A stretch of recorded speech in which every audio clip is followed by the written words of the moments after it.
Nakikain lang kami, hindi kami nagluto. Pumunta kami sa kaibigan. Guys, good evening. Merry Christmas dyan sa Pinas. Kung kayo dyan, maganda ulam nyo. Ako.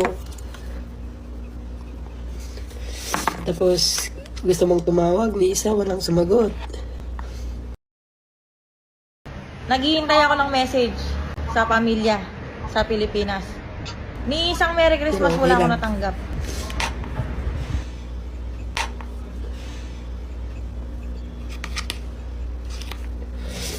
Tapos kanina, sabi ko happy birthday. December 24 kasi birthday niya. Nakaraan pa sabi ko hindi ako makakapagbigay ng aginaldo kasi maraming damage sa mga sasakyan, sa business, sa car rental sa Pilipinas. Nilike ako! Nilike ako sa messenger. Sabi ko, sige, nilalike-like mo ako ha. Sige, sabi ko. Nilike ulit ako! Lord, thank you for everything. Thank you sa lakas. Thank you po sa paggabay. I love you, Lord.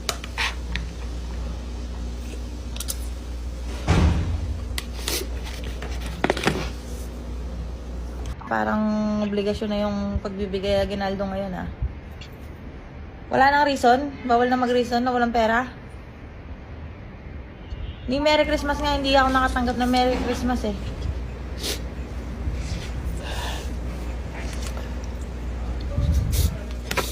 Lord, sana bukas maging okay na ako.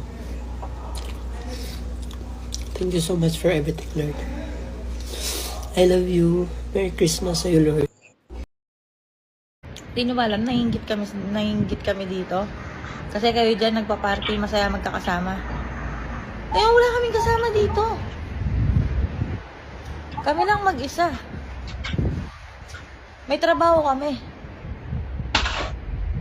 Busy. Hindi na makatulad sa Pinas dyan na masaya kayo magpapasko.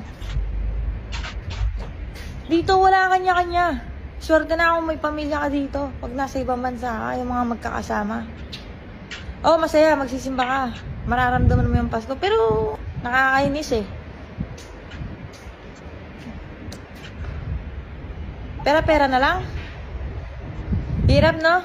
Bakit? Pag nag-abroad ba, akala nyo maraming pera? Mas malala yung pagtitiis dito. Sa pagkain. Tinitipid namin yung pera namin para makapag-save, makapag-ipon, para makauwi kaagad sa Pilipinas, para mag-for good. Paano kami makakaipon kung papamigay na namin, papamigay yung mga pera namin? Yung pera nga nikita namin dito, tinarabaho din namin.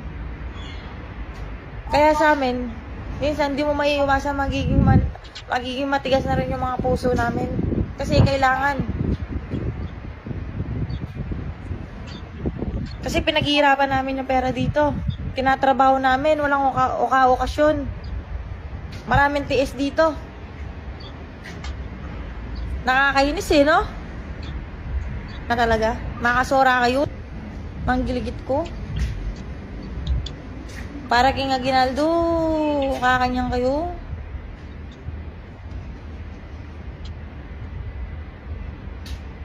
Siya pagbigyan da kayo, nana ko mang kaswelo.